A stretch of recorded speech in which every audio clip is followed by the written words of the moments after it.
Hey up everybody, how you all doing? Welcome back to my channel, or hello if it's your first time here. I'm Wayne. I'm glad you could join me on this little journey through All Stuff USA. I've got a hell of a lot to learn.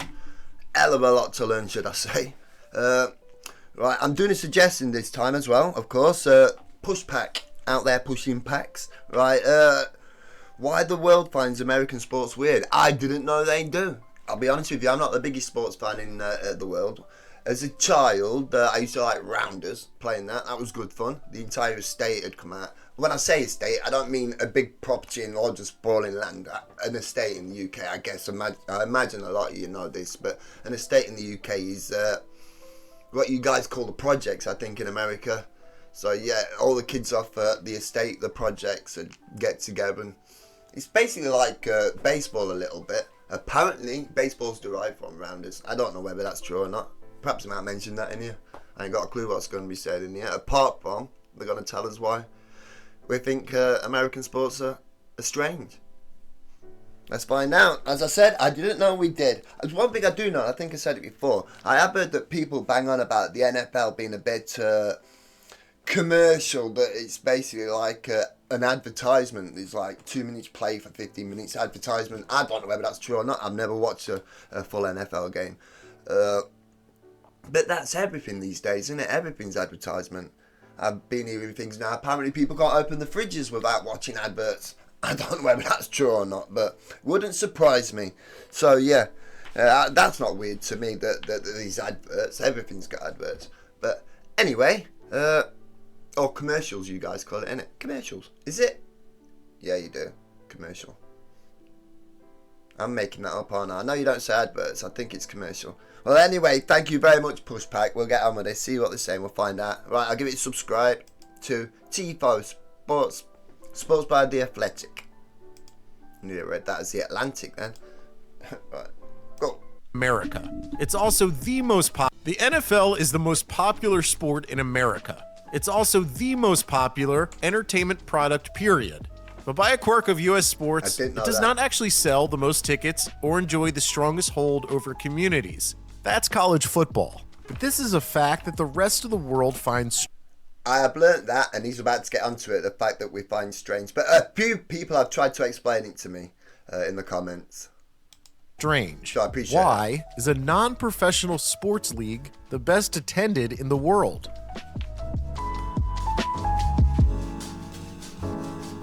Despite the NFL being the most popular professional league in America, it is not the biggest crowd puller.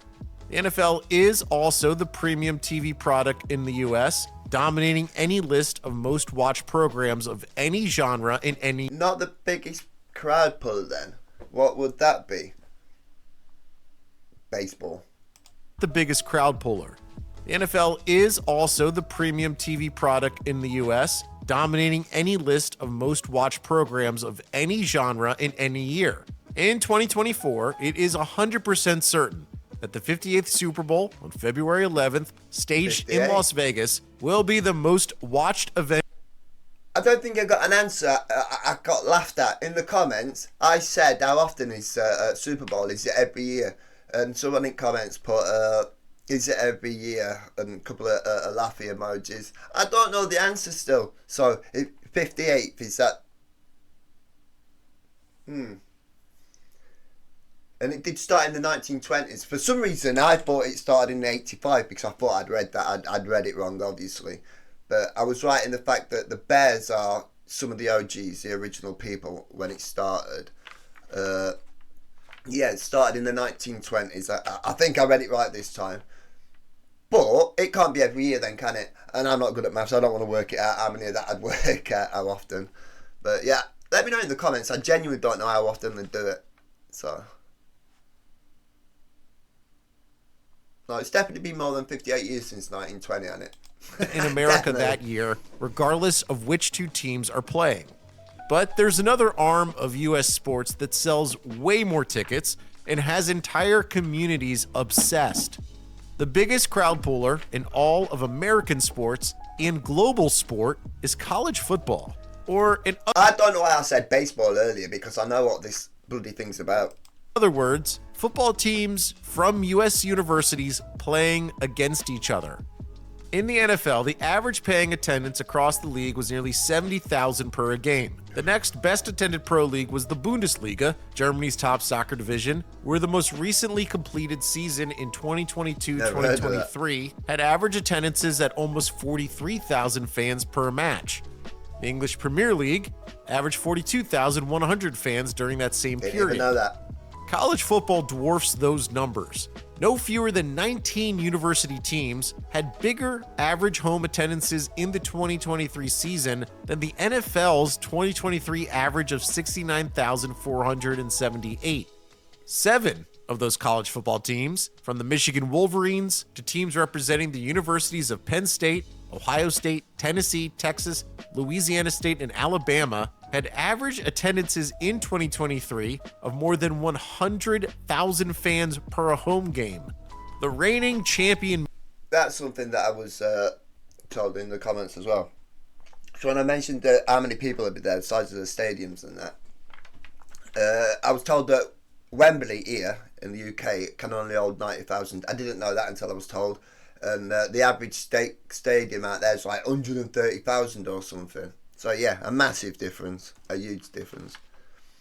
Driving past football stadiums and things are quite imposing, massive things. So everything in America's bigger though, isn't it? Louisiana State and Alabama had average attendances in 2023 of more than 100,000 fans per home game. The reigning champion Michigan Wolverines' average attendance in 2023 was 109,971, which is actually higher than the official capacity of their stadium. This isn't because tickets are cheap. In 2024, the average ticket price per game will be $82.50, which is about 65 pounds or 75 euros. Some soccer fans will be familiar with Michigan Stadium, nicknamed the Big House. The 2014 summer-friendly match between Manchester United and Real Madrid attracted more than 109,000 fans. Another mind-blowing figure is that between 1975 and $82. My head couldn't get past that. $82 or 82 bucks. I bet it sounds weird as hell when I say that. 82 bucks. It's not something I say every day. I say dollar often. Yeah, years ago, dollar just came slang term for money in general. I don't know why. People say, you got any dollar? I don't know. Between Manchester United and Real Madrid attracted more than 109,000 fans. Another mind-blowing figure is that between 1975 and the start of the COVID pandemic in 2020, the Michigan Wolverines played 293 consecutive home games in front of paying crowds that never dipped below 100,000. The average attendance across 44 years was 106,918 fans per game. Consider this. Among the 20 most watched TV shows in the history of American television, 19 of them have been Super Bowls, and the 20th was the last episode ever of the war comedy drama MASH in 1983, which drew nearly 106 million viewers. And yet, college football as a centerpiece in U.S. culture is a phenomenon. 16 of the biggest 20 sports stadiums in the U.S., measured by capacity, are the homes of college football teams.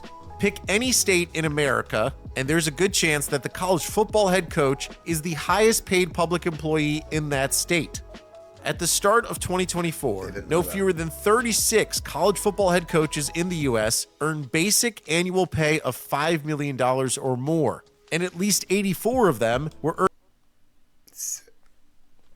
Price of the ticket, so you get the money then. Right, okay. So,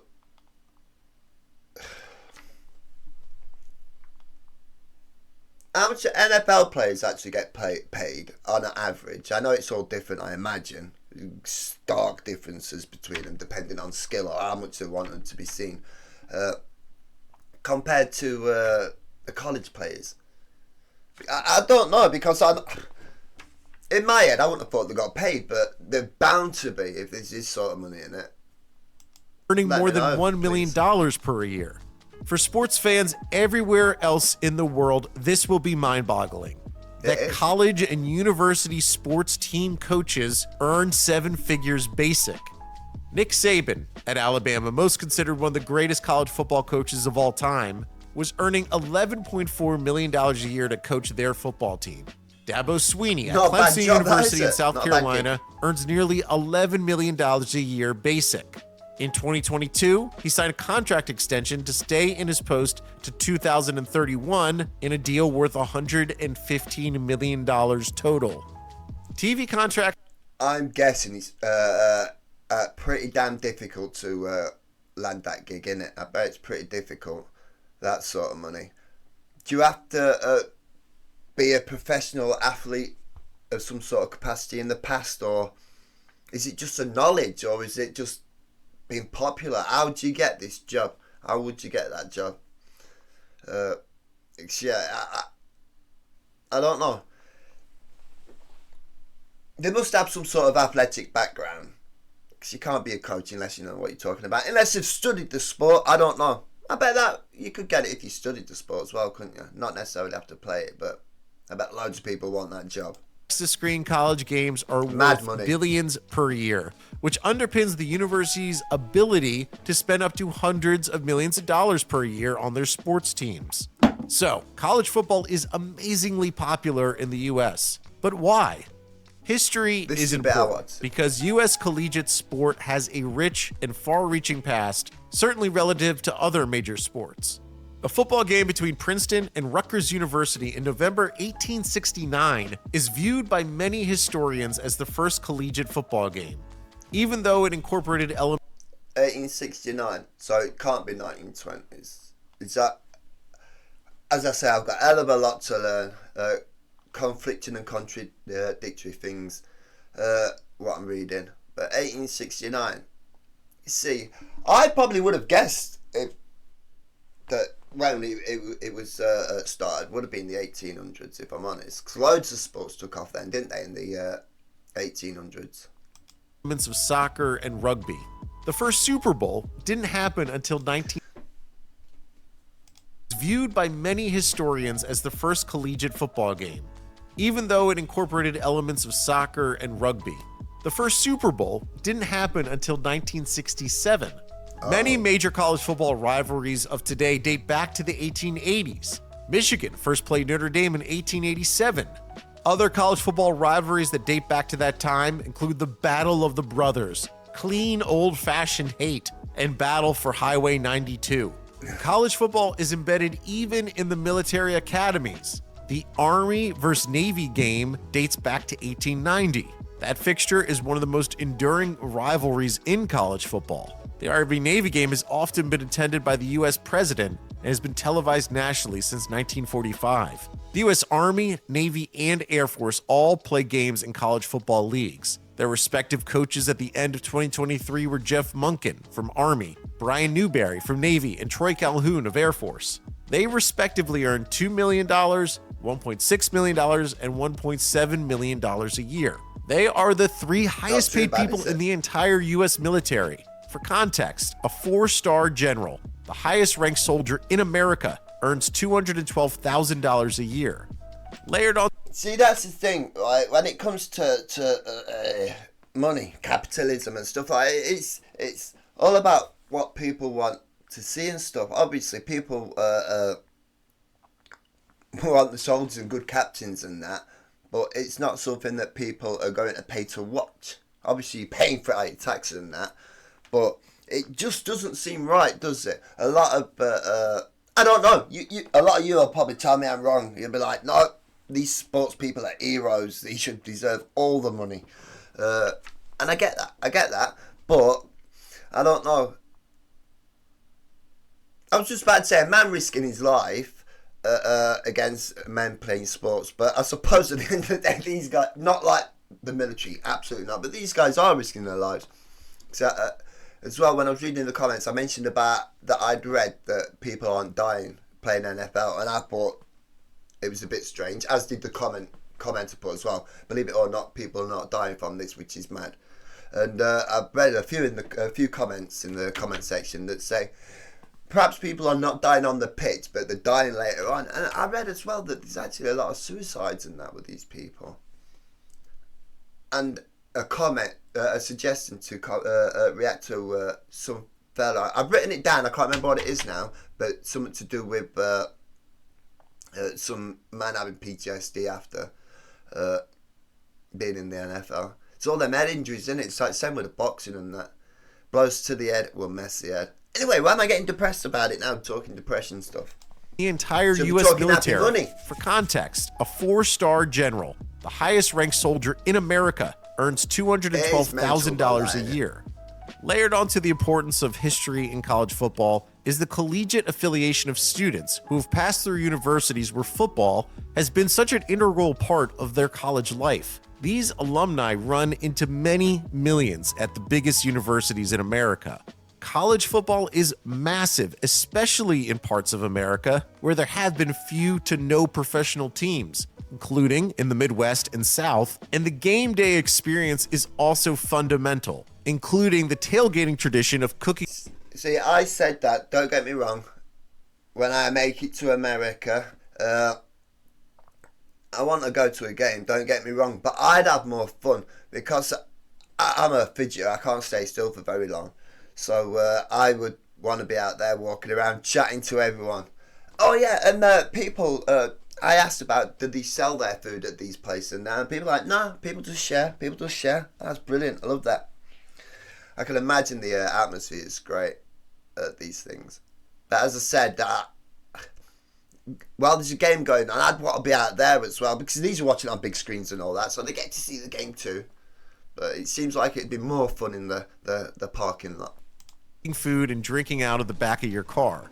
Throw academic and city rivalry into the pot, and college football's popularity has another source, alongside broader issues such as community, local identity, and in many cases, tradition that professional sports can't match. If you like this video, please consider subscribing to the channel. The Athletic is home to the best team of sports writers, reporters, and analysts in the world, offering exclusive stories and unrivaled insight. You could try The Athletic. I learned a lot there, that crazy amounts of money. When you first year of NFL, right, and you know these college teams and that, when I was younger and that, I don't know. I just saw it as like school football teams here, do you know what I mean? But obviously not even close to the same level. It's massively taken serious there. People are watching it. But yeah, no, I don't find it weird. Extremely intriguing. Fascinating, to say the least. But yeah, I'm still trying to figure out in my head when it all started officially. I'll get there eventually. I'll learn when the first ever official game of American football took place. But yeah, no, absolutely brilliant. Thank you for the suggestion push pack. Right, I've got loads more suggestions written down, but keep them coming. Yeah, loads to get done, and I massively appreciate you guys, all you subscribers. I can't do it without you guys, obviously. I need the guidance from you. But as well, what was I going to say? Which one was it? The national anthem one that I did the other day. A load of people, not just one or two, a lot of people was telling me, take that with a huge pinch of salt. It was propaganda, but it is what it is. But people still died. And someone said that like 7. Some people was like, no, it was only 4 and 20 odd injured. It doesn't really matter. It's most things are embellished a little bit, aren't they? Do you know what I mean? But yeah, I was told to take it with a bit of salt. But what else was there? Yeah, I mentioned about the Dunkirk thing as well, after it was mentioned in the resilience of 9/11, the boat lift thing. Because I thought it said in the boat lifting that USA, you guys came to help us out. I say help us out as though I was there. You know what I mean. I don't know whether you guys did or not, and I didn't see in the comments whether you did or not, but people have said you need to check it out and you should be proud of your peoples for what you've done. So I need to check that out. I do know the story of Dunkirk. It's been a long time since I was at school. I don't even think I've seen the movie, which I know I should. But yeah, I'll be checking out loads of stuff, loads to learn. I'll be on here for ever for years doing this, and I'm so excited to be going down this path. Right, if you guys enjoyed it, give us a thumbs up if you want to. I nearly called you gays then. You guys enjoyed it. Give us a thumbs up if you want to. Comments and all that good stuff. And yeah, enjoy the rest of your day while I go and learn how to talk again. Goodbye. Bye bye.